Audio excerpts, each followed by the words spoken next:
The dawn of Chinese dynasties, the rise and legacy of the Xia dynasty.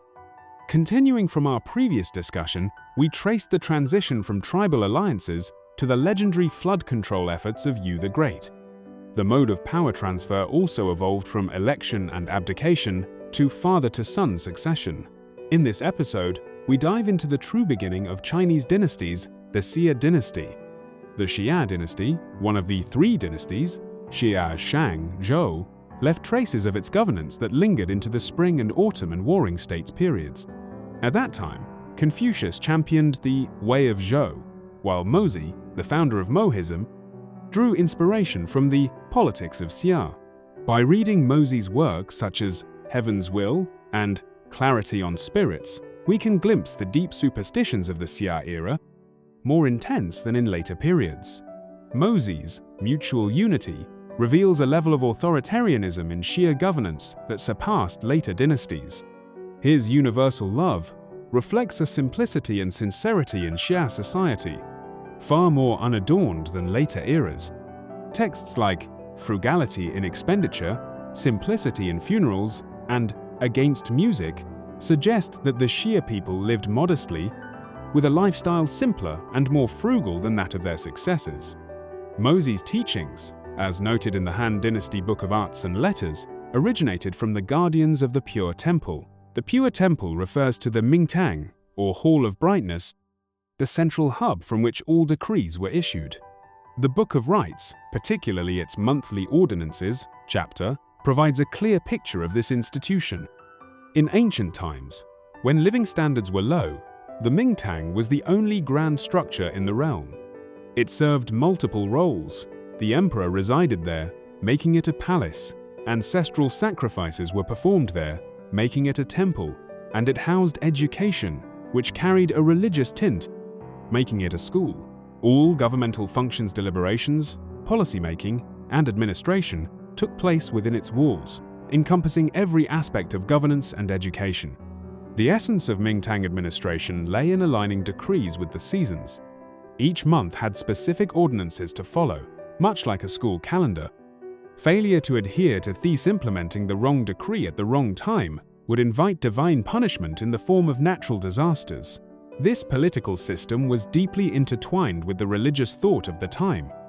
The Book of Documents, Great Plan, chapter reveals that the concept of the five elements water, fire, wood, metal, and earth originated in the Xia dynasty. The ancients classified all matter into these five elements, believing they composed everything in existence. They also linked the functions of the four seasons to these elements: wood for spring's growth, fire for summer's vitality, metal for autumn's harvest, and water for winter's dormancy, with earth serving as the foundation for all seasonal transformations. In this early stage of knowledge, people believed every phenomenon was governed by a deity. Thus, they created the five emperors blue, red, yellow, white, and black to oversee earthly transformations, while the supreme heavenly emperor resided in the North Star, detached from worldly affairs. Such ideas may seem naive today, but the Mingtang and its monthly ordinances provided a robust framework for governance, particularly emphasizing agriculture. This is why Confucius advocated following the Xia calendar. The Mingtang and its ordinances, inherited from the Xia, highlight the dynasty's advanced agricultural focus. As Confucius noted, Yu the Great lived in modest palaces but devoted his efforts to irrigation channels. However, the Xia's taxation system was less sophisticated. Mencius recorded that the Xia ruler imposed a tribute system, taxing based on an average of several years' harvests. In bountiful years, this meant collecting less than possible, but people didn't always save the surplus. In lean years, the fixed quota became a burden, causing hardship. This likely stemmed from inexperience in the early days of legal codification. This chapter is particularly fascinating, as it unveils layers of cultural heritage embedded in Chinese civilization, worthy of deep reflection. The author mentions the three dynasties, Shang and Zhou, which are not just early dynasties but the foundational periods of Chinese ritual systems and political traditions. A key contrast is drawn. Confucius upheld the way of Zhou, while Mozi revered the politics of Xia. during the vibrant intellectual ferment of the spring and autumn and warring states periods, numerous schools of thought emerged, but only two gained lasting prominence: Confucius's Confucianism and Mozi's Mohism. Today, Confucius is a household name, largely due to Emperor Wu of Han's elevation of Confucianism as the state ideology. However, Mozi was equally remarkable, though his influence waned over time. Mohism's core tenets universal love, non-aggression, meritocracy, mutual unity, and frugality emphasized universal compassion and opposition to war. Mohism's chivalric culture championed aiding the weak and resisting the strong, a spirit that has profoundly shaped the Chinese national character. The ethos of righting wrongs with righteous force and valuing honor over life in Chinese culture owes much to Mohist ideals. Mozi's advocacy for sacrificing personal gain for the greater good and standing with the common people reflects a heroism from the masses, a cultural gene we take pride in. Let's move forward. The author highlights the guardians of the pure temple, referring to the Mingtang, a multifaceted institution.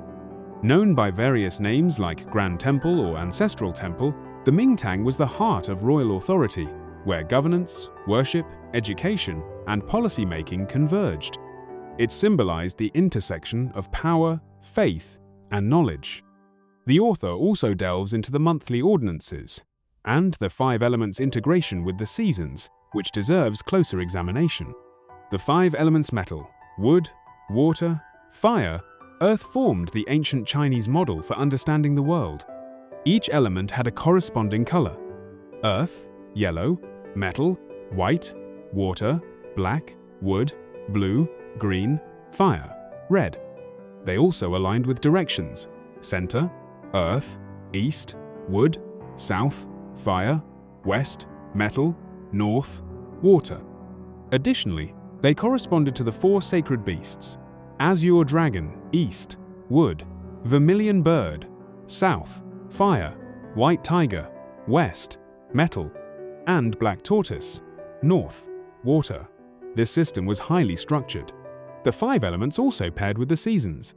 The Chinese lunar calendar divides the year into 4 seasons, each with 3 months: early, Meng; middle, Zong; and late, Ji. For example, spring comprises Mengchun, Zhongchun, and Jichun. The term Meng mirrors familial rankings, akin to calling the eldest son Bo, or Meng for a concubine's son, giving names like Mengchun a familial resonance. There are 2 ways to align the 5 elements with the seasons. The simpler version assigns wood to spring, growth; fire to summer vitality; metal to autumn, harvest; and water to winter dormancy.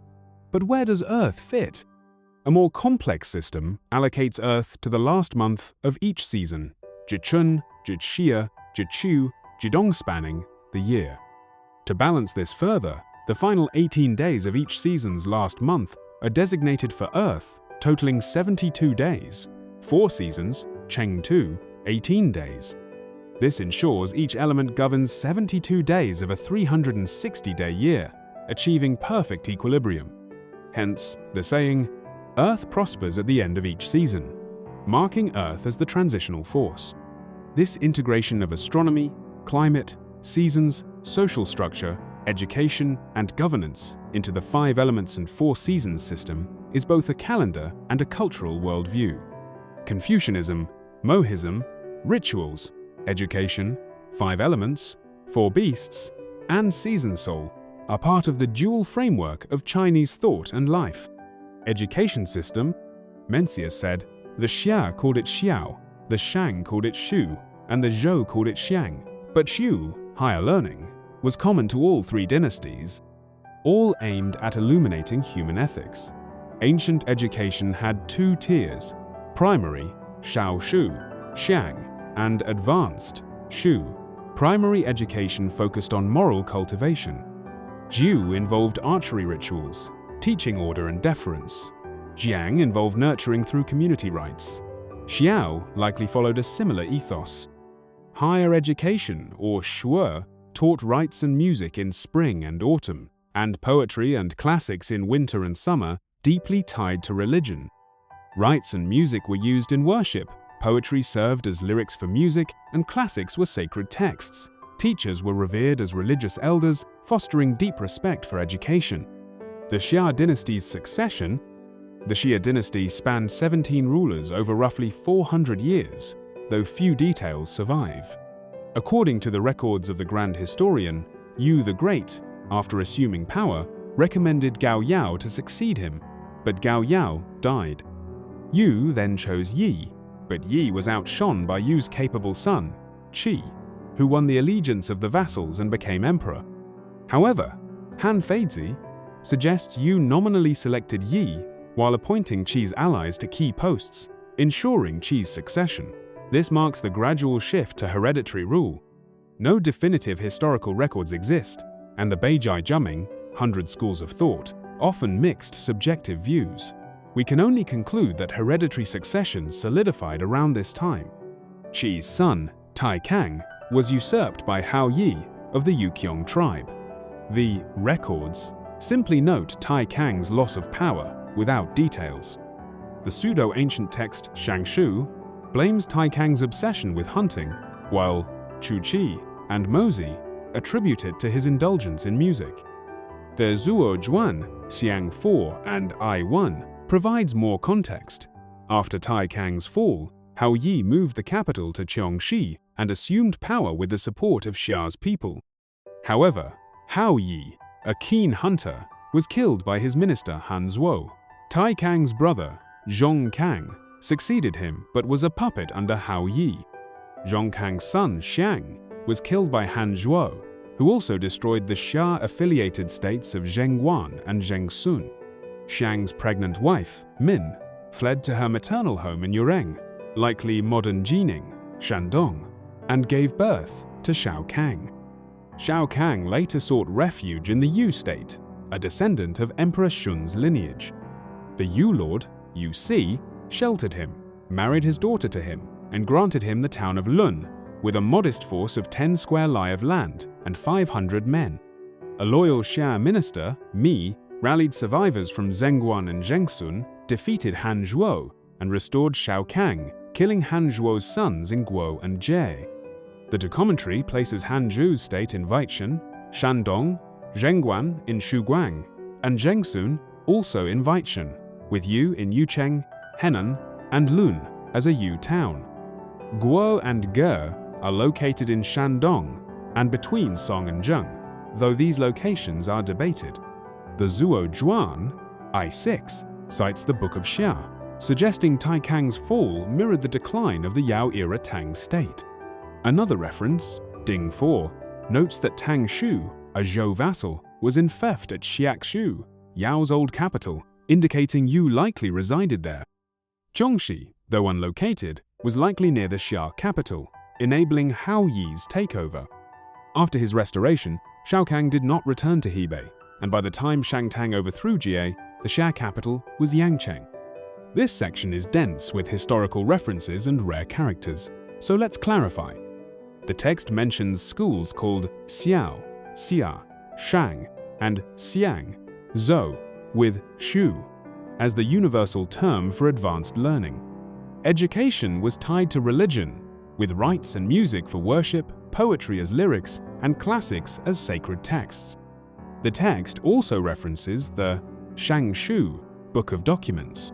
The Jinwen Shangshu, modern text, was hidden by scholar Fu Sheng during the Qin book burning, later recovered and transcribed in Han script.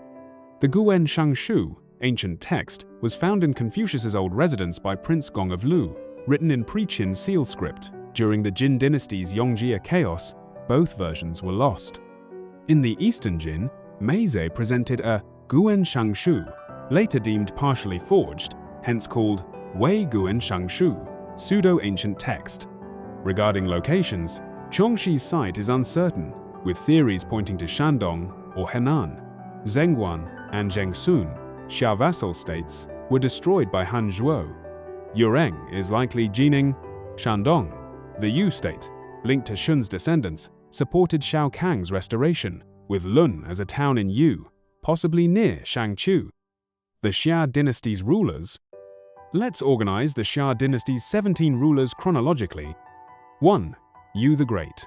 Renowned for taming the floods, Yu was elected leader, founding the Xia dynasty. Though rooted in the abdication system, he passed the throne to his son Qi, not his chosen successor Yi, marking the shift to hereditary rule. 2. Qi, Yu's son, whose succession established family rule. He held the Huntai assembly, where vassals paid homage, but his achievements were modest. 3. Tai Kang, Qi's son, infamous for losing the throne due to his obsession with hunting, usurped by Hao Yi of Yuqiang, possibly in southern Dezhou Shandong. 4. Zhong Kang, Tai Kang's brother, a puppet under Hu Yi with little real power. 5. Xiang, Zhong Kang's son, killed by Han Zhuo, who also destroyed Xia's vassal states. 6.